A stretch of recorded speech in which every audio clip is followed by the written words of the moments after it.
제가 생각해 보니까 저희 교회 23년 목회를 하는 동안 낮 강단에 강사를 모신 건 한두 번 정도 되는 것 같아요. 근데 우리 오늘 이 김영근 선교사님께서 굉장히 바쁘신 몸인데 오후에는 또 광염교회를 가야 된다고 그러시더라고요. 아시죠? 거기 지난주에는 충현교회 갔다 왔다고 그러고 근데 큰 교회들 돌아다니시느라고 바쁜데 저희 교회에 이렇게 오늘 모실 수 있게 되었습니다. 오늘도 이제 얘기를 나눈 중에 그 지진의 현장에 있었던 사람들이 그 지진 트라우마로 인해서 동생도 그런다고 그래요. 지금 김영건 선교사도 자다가 그렇게 고함을 친다는구만요. 그 지진 트라우마 때문에. 그래서 옆에 자기는 모르는데 뭐 그런다고 그래요. 그러니까 사실은 우리가 이렇게 뉴스나 영상이나 이런 걸 통해서 겪었던 트릭의 상황과 현장에 구호 활동을 했던 김영근 선교사가 느끼는 그 자리에 그 시간에 거기 있었고 아다나에 있었고 그리고 그때 겪었던 그 상황은 많이 다를 거라고 생각합니다. 그래서 오늘 김영근 선교사님 통해서 또 이번 지진을 통해서 우리 김영근 선교사님께서 많은 인터뷰도 하고 또 이제 그로 인해서 총회에서 또 이렇게 굉장히 트리기의 선교의 중요한 인물로 이렇게 세움을 받아서 바야흐로 선교의 절정기를 지금 맞이하고 있는 것 같습니다. 귀한 분을 모시게 되어서 감사한 마음이고 아무쪼록 우리 저하고는 벌써 20년 넘게 형동생으로 지낸 제가 아끼는 동생인데 이번에 이렇게 모시게 되어서 진심으로 감사하게 생각합니다. 우리 김영근 선교사님 나오실 때 생긴 게 저하고 조금 닮았을지도 몰라요. 근데 친동생은 아닙니다. 그러니까 여러분 뜨겁게 박수로 환영해 주시고 말씀을 들을 수 있었으면 좋겠습니다. 김영근 선교사님 나오시겠습니다.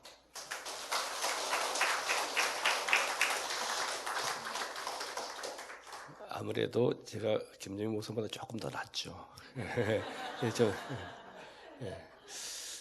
잠깐 기도하겠습니다. 하나님 감사합니다. 하나님 주의 말씀을 듣기를 원합니다. 주여 말씀하여 주옵소서. 은혜 베풀어 주시기를 간절히 소망하며 예수님의 이름으로 기도합니다. 아멘.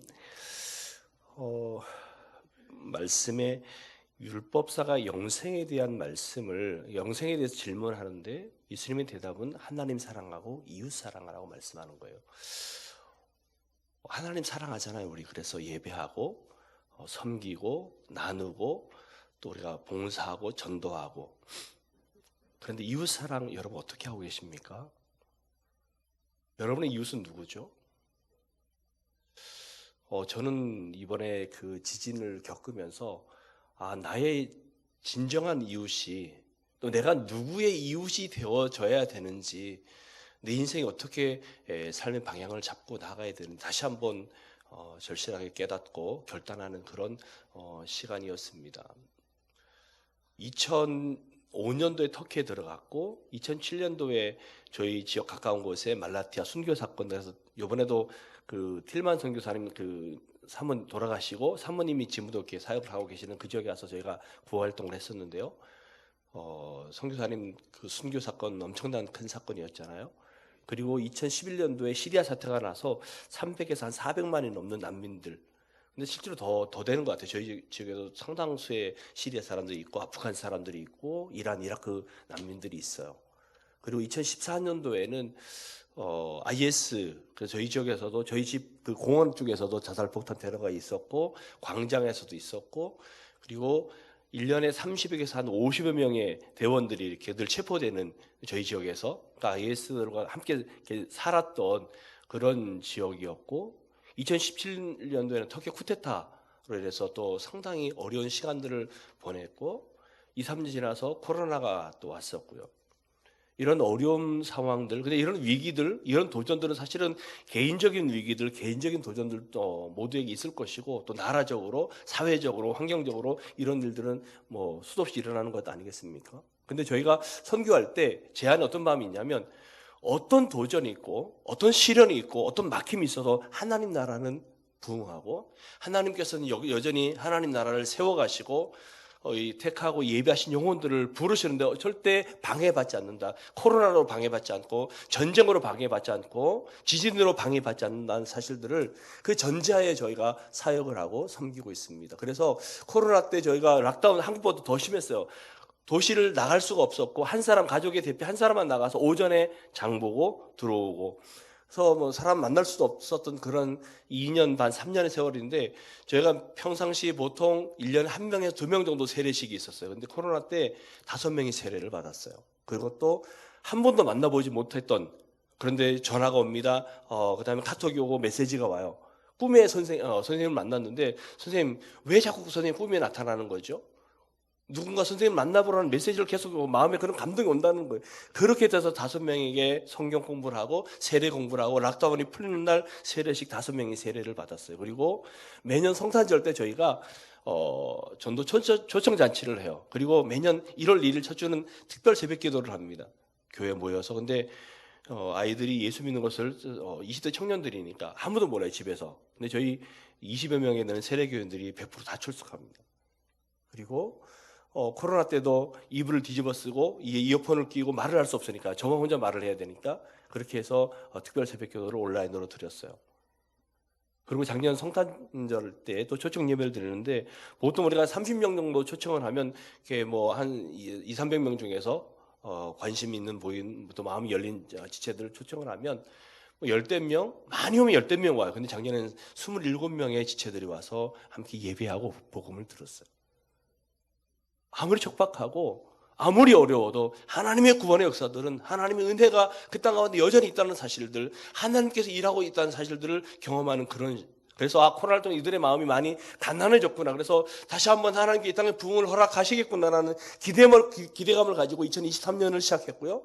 그리고 2월 6일 새벽 4시 17분에 지진이 났는데 2월 5일 우리가 그 지진 난 이스켄데르 지역에 신방을 갔었어요. 그리고 밤 10시까지 교제하고 차를 마시고 또 복음을 나누고 그리고 돌아왔어요. 돌아와서 11시, 12시 4시에 저는 잠이 들었고 아내는 2시 반, 3시쯤 일어나서 늘 이제 새벽에 혼자 기도를 하는데 그 시간에 기도하러 나갔다가 4시쯤 들어왔어요. 들어와서 인기척 때문에 제가 깨었어요. 그래서 기도하고 왔어. 자세요. 그리고 저는 6시쯤 또 기도하러 나가니까 잠깐 잠들었는데 막 지축이 흔들리는 거예요. 우당탕 소리가 나고 옆에 책장이 다 넘어지고 액자들이 떨어지고 등이 좌우로 흔들리는데 벽을 치기 시작하고 저는 꿈인 줄 알았어요. 왜냐면 4시에 잠깐 깼기 때문에 설잠이 들어서 이거 뭐지? 근데 아내가 여보 소리 지르면서 큰일 났다는 거예요. 그 무거운 침대가 앞뒤로 흔들리고 몸을 가눌 수가 일어났는데 몸을 가눌 수가 없는 거예요. 그래서 그냥 굴러가가지고 옆에 바닥에 엎드렸어요. 그냥 뭐 소리도 안 나오는 거예요. 어떻게 하냐고. 근데 뭐 집사람 안에 울기 시작하죠. 막 어떡하냐고 여보.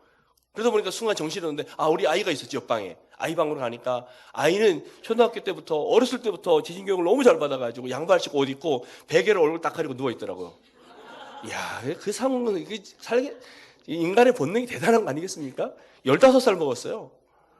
아빠 엄마는 정신을 못 차리고 옷도 못 입고 있는데 쟤는 옷 다 입고 그리고 야 어떻게 해야 돼 했더니 아빠 엎드려. 근데 엎드렸는데 여전히 흔들리는 한 2분 정도 흔들렸는데 한 2~30분 흔들린 것 같아요. 아빠 지금 나가야 된다고. 그래서 아이를 품에 안고 내려가는데 뭘 챙겨야 될 생각 아무 생각도 못하고 맨발에 잠옷바람으로 12층을 뛰어내려가기 시작했어요. 내려가는데 9층쯤 내려갔는데 아빠 핸드폰 가져왔어 그러는 거예요. 왜 하필 나오기 전에 얘기하지? 또 빨리 올라갔다 오래요. 얼른 또 혼자 가가지고 막 핸드폰을 꺼내가지고 나와서 나갔는데 아수라장이에요.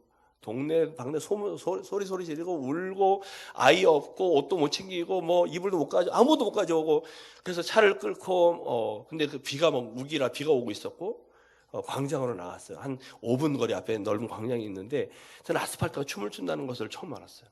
막 차가 울렁거리는데 뭐 어떻게 할 방법이 없는 거예요. 그렇게 여진이 일어나기 시작해서 그 한 달 동안 하루에 3,000번의 여진이 일어나는 거예요. 보통 4에서 5 정도. 3은 지진도 아니야. 3은. 그런 여진들이 일어나기 시작하는데 4시간을 차에서 추위에서 떨었고 4시간 아무것도 할 수가 없었어요. 그리고 여진이 약간 멈췄다 싶었을 때 얼른 집에 가서 그것도 제가 대표로 해서 올라가서 여권을 챙기고 옷을 챙겨가지고 내려왔어요. 그리고 아무것도 못 챙겼죠. 지금 어제 제가 아내 신발을 하나 선물을 샀어요. 왜냐하면 그 지진 때 신고 나온 신발 지금도 그거 하나 신고 다니더라고. 그럴 정신 뭐 어떤 걸 챙길 겨를도 없었던 거죠. 그리고 와서 다시 이제 더 넓은 광장으로 가자 그래서 가면서 저희 지역의 저 후배들 7가정을 모았어요. 더 괜찮다는 거예요. 막 아이들 울고 막 아이들 두려워 떨고 있고 그러는데 저 넓은 광장에 모여가지고 어떻게 할 것인가 대책 계획을 세우는데 너 일단 배고프니까 밥부터 먹자. 근데 이제 건물 안에 들어갈 수가 없는 거예요. 막 건물에 금이 가고 지진 처음 났을 때 저희 집이 10분 거리에 센터 바로 옆에 있는 건물 아파트 7동이 무너졌어요. 이 500여 명이 그 자리에서 다 그 순간에 다 돌아가셨어요. 근데 그런 속보가 뭐 올라오는 거예요. 어디에 몇 명이 죽었는데 어디에 뭐 어떤 지진이 어떻게 건물이 무너졌느니. 근데 그때까지는 상황이 다 파악이 안 돼가지고 뭐 그런 속보들만 듣고 있는 거죠. 뉴스를 통해서. 그러고 나서 빵을 사고 우유를 사가지고 차에서 먹으려고 그러는데 또 한 번에 7.5의 여진이 오는 거예요. 그런데 진짜 그때는 새벽 4시 17분은 밤이었잖아요. 얼떨게 너무 어둡고 춥고 막 무서우니까 몰랐는데 약간 정신을 차린 상태에서 그 넓은 광장에 수많은 차들이 대피해 있는 그 광장에서 파도 위에 배가 떠 있는 것처럼 그렇게 춤을 추기 시작하는데 그것도 한 2, 3분 그랬던 것 같아요. 그 공포는 이런 말로 할 수 없던 거예요. 그래서 어떻게 할 것인가? 우리 피하자. 일단은 집을 들어갈 수 없고 집이 아파트가 금이 가고 그때까지 몰랐어요. 센터가 무너져 내렸고 교회도 금이 가기 시작했고 머물 곳이 없는 거예요. 차밖에 없는 거예요. 그리고 밖에서 추위에 떨 수밖에 없어서 야, 우리가 일단 피해야 되겠다. 어디를 갈 것인가. 그래서 고민하다가 수도 앙카라 보통 고속도로로 4시간 정도면 갈 수 있는 그렇게 멀지 않은 그런 거리였어요. 그래서 거기를 가기로 했는데 순간 떠나려는데 걱정이 뭐냐면 이 남쪽에 비가 오면 거기는 눈이 오는데 예전에 우리 김용사님 터키 오셨을 때 그 산맥을 넘으면서 눈을 경험했던 적이 있어요. 근데 이번에 가면서 그보다 훨씬 더 많은 눈보라. 그래서 9시간 만에 저희가 앙카라에 도착했어요. 도착하면서 기도 제목을 우리가 여기저기 보냈기 때문에 그때 싱가포르 홍콩에서 모 교회에서 저희가 피할 수 있는 숙소 호텔을 예약해 주셨고 호텔로 1시 좀 넘어 들어갔어요. 8시간 반, 9시간 만에 피신해서 도착해서 그곳에서 하루에 첫 끼 식사를 하고 이제 잠자리에 들었죠. 근데 뭐 잠을 잘 수가 있는 상황은 아니었던 것 같고요. 그렇게 이제 3박 4일을 지내면서 대책회의를 세우는데 어떻게 할 것인가. 아이들과 사모님들은 한국으로 들어가자. 일단은 어디 머물 곳이 없으니까 하루 이틀 만에 해결될 문제가 아니니까. 그런데 아내들과 아이들이 특히 이제 아이들은 뭐 모르니까 함께 동역했던 사모님들이 다 같이 반대하는 거 우리 갈 수 없다는 거죠. 우리가 어떻게 하냐고. 왜냐하면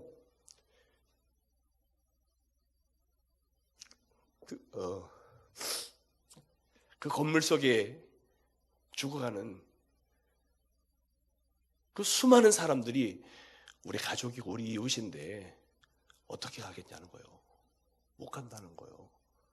그래서 가야 돼요. 억지로 설득해가지고 5일 만에 비행기를 태웠어요. 그리고 저희는 차를 돌려서 수리 안디옥 쪽으로 넘어갔어요. 근데 와서 보셨던 분은 계실지 모르겠어요. 수리 안디옥의 도시가 없어졌어요. 30만 되는 도시인데 건물이 다 무너졌어요. 남아있는 게 아무것도 없어. 수만 명이 몇 명이 죽었는지 몇 명이 실종됐는지 지금 통계는 5만 명인데 아니요. 5만 명이 아니에요. 11개의 주가 망가졌어. 그중에 5개, 6개 도시는 30만 원 되는 도시는 아예 사라져버렸다니까요. 어떻게 그렇게 망가질 수 있는가? 어제 분명히 여기 와서 우리가 신방하고 교제했던 그 동네인데 어떻게 그렇게. 그래서 한국에서 4일 만에 기독교연합 봉사단이 왔어요. 그 광염교회를 주축으로 해서 저희와 함께 합류해서 100톤의 물량을 저희가 일주일 동안 날랐어요. 사실 여기 와가지고 어깨가 계속 한 달 전부터 팔이 너무 아프고 결려가지고 계속 쥐가 나고 그래서 지난주에 처음 이제 한방병원을 갔어요. 그랬더니 뭐 무거운 거 날랐냐고 그러더라고요. 그래서 제가 무거운 거 날린 기억이 없는데 나중에 알고 보니까 그때 100톤을 내리고 싣고 한 10명도 안 됐던 것 같아요. 어떻게 그렇게 했는지 모르겠어요. 그러고 나서 저희가 4,000박스의 구호 물량 2톤을 또 4명이서 나르고 전해주고 올리고 하는 그런 일들, 상하차 작업들을 했더라고요. 그때 이제 발이 조금 무리가 갔던 것 같아요. 침 맞고 뜸 뜨고 뭐 그렇게 해서 약간 회복은 되어졌는데 어쨌든 그런 과정 속에서 이제 구활동을 들어가는 거예요. 100톤의 물량을 다 공급하고 나서 이제 그분들 철수하고 우리 쉘터 작업이다. 왜냐하면 가보니까 머물 곳이 없는 거예요. 막 비는 내리죠, 춥죠, 겨울이니까.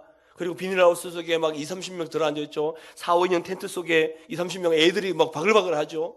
먹을 것이 없죠, 입을 것이 없죠, 잘 데가 없죠.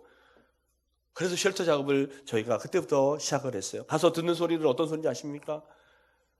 저희는 그나마 트라우마 때문에 사실 얼마 전에 여기 온누리교회 게스트하우스 자는데 또 지진이 나는 거예요. 자다가 12시에 벌떡 일어났어요. 그러니까 막 흔들리는 거예요. 그래서 뉴스 속보를 열었더니 멀쩡해.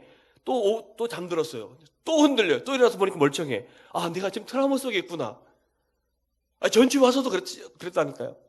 그런데 저는 그나마 괜찮잖아요. 저는 여러분 보면서 웃을 수 있고 맛있는 거 먹으면서 좀 쉴 수 있고 아프니까 병원 가서 치료받을 수 있고. 그런데 구석에 들어갔는데 이렇게 얘기하는 거예요. 선생님, 교회는 잠을 잘 수 없어요. 왜냐하면 지진이 무너지고 막 소리가 들려오고 살려달라는 소리가 들려오는 거예요. 아프다고 막 죽겠다고 소리가 들려오는 거예요. 그런데 할 수 있는 것이 아무것도 없어. 구조대는 들어오지 않아. 지역이 너무 넓으니까. 전문 구조대가 아니면 구원할 수가 없는 거예요. 여러분, 그 속에 막 콘크리트 속에 그 절근들이 뭐 있잖아요. 뭐 무너진 속에서 잘못하면 또 무너져 내리니까. 그런데 그 소리가 하루가 지나고 이틀이 지나고 소리가 점점 줄어들어가는 거예요. 다 죽어가는 거예요. 한 달 반 만에 저희가 아이들 임시학교를 갔어요. 젊은이들이 막 아이들이 있어요. 그래서 우리 아이들이 이것밖에 되지 않아? 교사들이 다 죽었어. 학교라고 이미 천막을 쳐놨는데 아이들이 오질 않아. 다 죽었어요. 어떻게 이런 일이 일어납니까? 어떻게 이런 일이 일어날 수가 있어요? 그래서 저희한테 천막을 치고 막 그러다가 너무 힘드니까 재정이 부족하니까 한국으로 전화했어요. 우리 재정 좀 보내주세요. 본부에 전화했어요. 그랬더니 본부에서 이렇게 얘기합니다. 위기관리관들은 구호 현장에 한 달 이상 있으면 안 된다는 거예요. 트라우마 때문에 당신은 못 망가진다. 빨리 철수하라고. 말도 안 되는 소리를 하는 거예요. 아니, 여러분 보세요. 우리의 가족이, 여러분, 제가 사무총장님 그렇게 말씀드렸어요. 아니, 본부장님 같으면, 사무총장님 같으면 당신의 가족이 그 속에 있는데, 그 고통 속에 있는데 떠날 수 있어요, 거기를요? 못 떠나죠. 우리 이웃이 있는데, 내 가족이 있는데, 그들이 굶주리고, 그들이 추위에 떨고 있고, 그들이 잘 곳이 없고, 머물 곳이 없는데 어떻게 떠납니까? 어떤 기자가 와서 그래요. 당신들 센터 무너진 거 알았냐고. 전 몰랐어요. 3주 동안 몰랐어요. 제 센터 다 무너진 거. 10몇 년 공들여가지고 복음에 접촉적으로 너무너무 귀하게 쓰임만 센터 다 무너져 내렸단 말입니다. 근데 당신들은 자기 집 무너진 걸 모르고 그렇게 다녔습니까? 네. 건물이요? 다시 세우면 되잖아요. 집기요? 다시 사면 되잖아요. 돈 없으면 좀 적은 데 들어가고, 못 사면 그냥 우리 몸으로 떼우면 되잖아요. 그런데 사람은, 영혼들은, 우리 이웃들은, 우리 가족들은 어떡합니까? 너무너무 괴로운 거예요. 지진 나고 먹을 게 없어. 한 달 동안 저희도 하루에 한 끼 정도 먹었어요. 손승현 선교사님이 컵라면 가지고 와가지고 그거 하나 가지고 하루를 버텼어요. 왜냐하면 아침에 일어나면 3시간, 4시간을 가야 돼요. 천막 치러. 너무 멀어. 근데 1시간을 빨리, 한 10분 전에 빨리 가야지 한 달을 더 쳐. 하루에 많이 쳐야 20개밖에 못 쳐. 그리고 어둡기 전에 또 와야 되니까. 4시간 와. 왕복 7시간, 8시간 왕복을 했어요. 그리고 너무 멀면 올 수가 없으니까 차에서 자고, 아니면 차에서 막 쪼그려서 자고, 처음에 텐트 치고 자고, 텐트 치듯 자다 보면 텐트가 막 또 흔들려. 진앙지를 보면 0km야. 엉덩이 밑에서 4.5가 나는 거예요. 천막 치다 보면 구르릉해. 또 막 튀어나와. 막 땅이 흔들리는 거예요. 그럼에도 불구하고 우리가 그 땅을 벗어날 수 없었던 이유는 이들이 내 이웃이니까. 이들이 내 가족이니까. 그 수백만의 이재민들 가운데 우리 10여 명의 팀원들이 뭘 얼마나 할 수 있겠습니까? 텐트요? 650분 700동밖에 못 쳤어요. 물론 한국 사람들은 제일 많이 쳤죠. 부부박스, 생필품박스 한 4,000박스밖에 못 나눴어요. 그렇지만 내가 할 수 있는 것, 한 내게 붙여주신 내 이웃들, 한 내게 붙여주신 내 가족들, 내 사랑하는 우리 터키에 할 수 있는 게 그것밖에 없었거든요.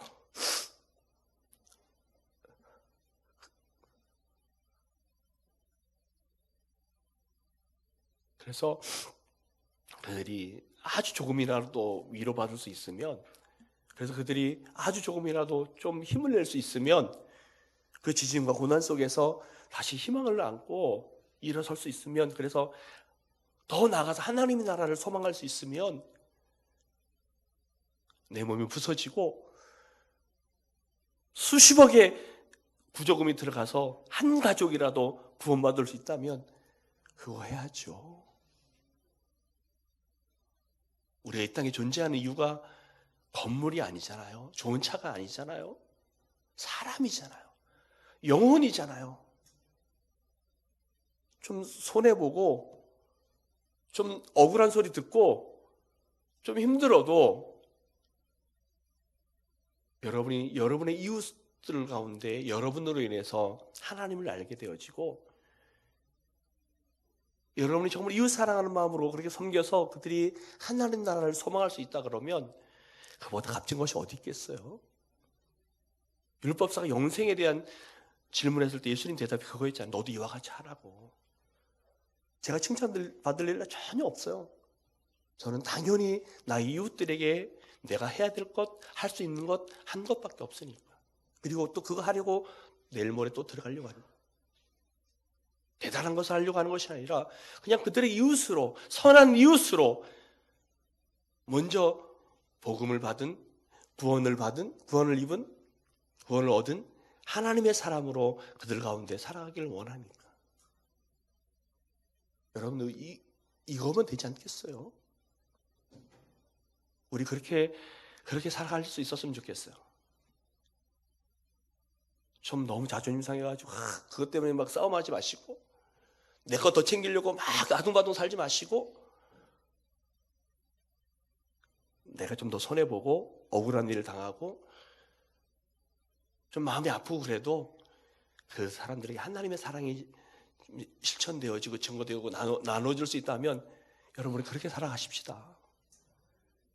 주님이 기뻐하시는 것 그거 아니겠어요? 그래서요, 놀라운 사실 뭔지 아십니까? 한 달 전에 그 천막촌에서 한 가족이 예수를 영접해가지고 지금 4명이 천막촌에서 예배하기 시작했어요. 얼마나 놀라운 소식입니까? 늘 우리 앞에 이런 도전들이 있고, 늘 우리 앞에 이런 시련들이 있고, 이런 막힘들이 있고, 어려움들이 있지만, 그러나 그것을 뛰어넘어 역사하시는 우리 하나님 능력을 믿잖아요. 전능하신 하나님을 신뢰하잖아요. 고통과 고난 가운데 우리를 위로하시고 격려하시고 결국은 우리의 삶의 주인 되셔서 우리의 삶을 이끌어가시는 전능하신 그 하나님을 신뢰하는 것 아니겠습니까? 그 하나님으로 인해서 여러분들 위로받으시고, 그 하나님으로 인해서 여러분들 소망 가운데 좀 세상에 당하는 그런 수많은 아픔들, 어려움들, 이런 것들을 하나님 앞에 내려놓으시고, 이웃들에게는 사랑으로 다가가시고 섬김과 나눔으로 다가가셔서 주의 복음이 편만해지기까지 그렇게 우리 삶이 그렇게 쓰임받게 되기를 소원합니다. 갔는데요, 3주 전에, 저기 나오기 한 주 전에 구활동을 갔는데 거기서 95세 되신 할아버지를 만났어요. 실루기아 땅에 갔어요. 저희가 주로 나갔던 지역은 수리의 안디옥과 실루기아 같은 주예요. 이스켄데론까지 포함해 한 주인데, 거기가 합쳐서 한 70만, 80만 정도 되는 도시예요. 그쪽으로 우리가 한 70% 구활동을 했고, 독일 선교사님, 틸만 선교사님 사모님이 계시는 아드야만, 말라티아, 거기는 5시간 거리고, 아드야만, 아이스크림이 유명한 카라만 마라시, 그런 지역, 난민촌이, 그런 지역들 우리가 다녔고, 주로 저희는 시내 중심이 아닌 시리아 국경 쪽으로 많이 다녔어요.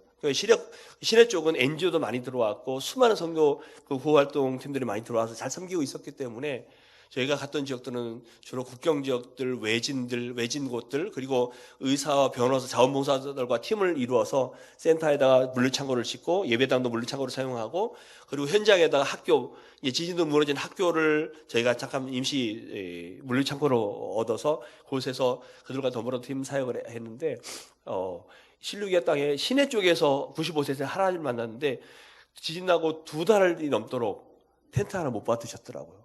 그래서 저희 텐트를 나눠주고 이야기하던 가운데 할아버지가 그러는 거예요. 선생님, 저 한국전에 참석했던 참전용사예요. 그러시더라고요. 살아계시더라고요. 그런데 천막을 치고 한국 사람이라 그러니까 손을 잡고 우시는데요. 너무 고맙다고 우시는데 한참을 함께 울었어요. 할아버지, 저희가 더 고맙고 저희가 더 감사하지요. 당신들의 순간 희생이 있었기 때문에 오늘 저희들이 이렇게 섬길 수 있는 건 아니겠습니까? 너무너무. 그리고 다음날 또 전해서 할아버지 뭐 필요하세요? 했더니 나는 필요 없어. 우리 이웃들 나눠주라고. 여전히 트라우마로 잠을 잘 못 이루고 한 달 전부터 수면제를 먹고 있는데 아직도 좀 어려움이 있어요. 근데 뭐 이것도 회복될 거라고 생각하고, 그 둘째 아이는 와가지고 그 한 달 정도를 그 양발을 신고 옷을 입고 위에 잠옷 같은 걸 입고 잠을 잤어요.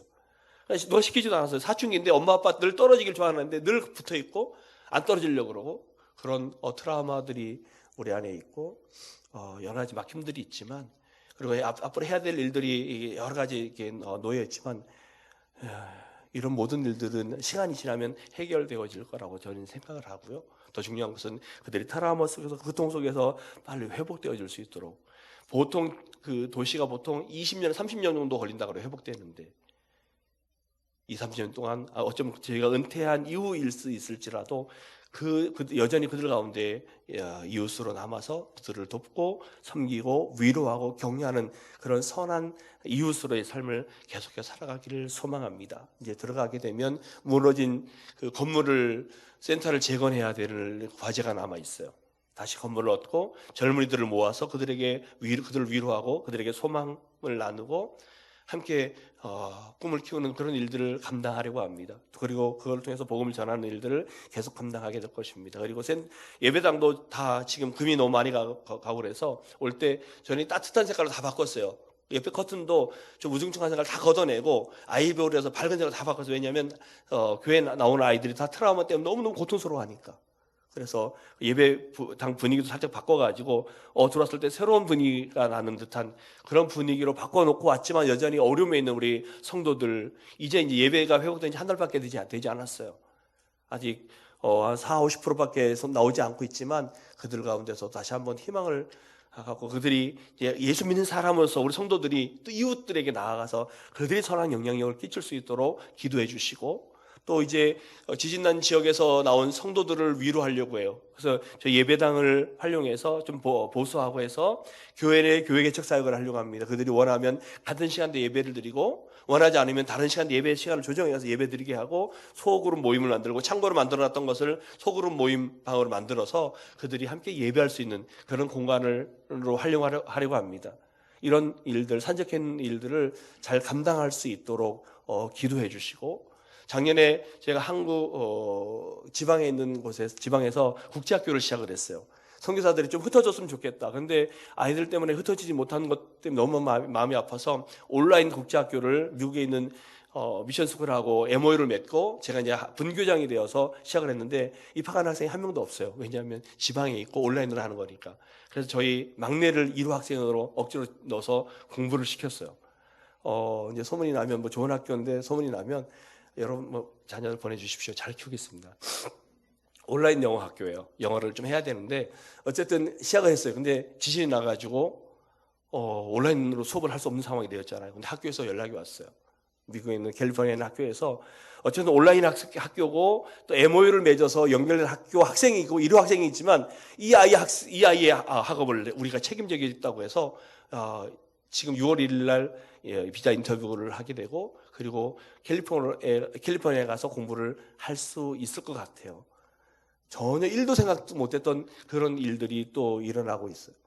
우리가 한치 앞을 내다볼 수 없는 그런 인생을 살아갔지만, 살아계신 하나님을 신뢰하고 부르심 앞에 내가 충성하고 내가 있는 그 자리에서 선한 이웃으로서의 삶을 우리가 능력 있게 믿음으로 살아갈 때 하나님께서 우리 인생을 책임져 주시고, 하나님께서 우리 자녀들 앞길을 이끌어 가시고, 살아계신 하나님의 그 선한 영향력을 통해서 하나님 나라의 거룩한 하나님 뜻을 이루어드리는 거룩한 주의 종들의 삶을 우리가 힘있게 살아갈 수 있으리라 믿습니다. 우리 하나님을 총 100% 신뢰하십시다. 그리고 그 하나님께서 주신 말씀들, 그 말씀 붙잡고 살아가려고 몸부림쳤으면 좋겠어요. 다 살아내지 못한다 할지라도 그렇게 살아가려고 몸부림칠 때 하나님께서 우리 인생에 개입하셔서 가장 선한 길로 이끌어가시는 그 하나님 신뢰하면서 끝까지 우리 주님 나라 이를 때까지 충성된 삶을 살아갈 수 있게 되기를 예수님의 이름으로 축원합니다. 영상 보고 마치겠습니다.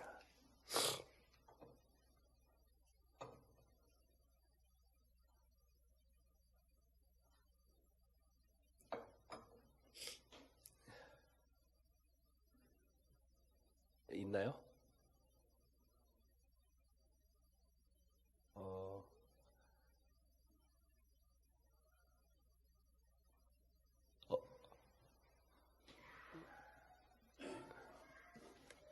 네, 없으면 다음에 네 유튜브 링크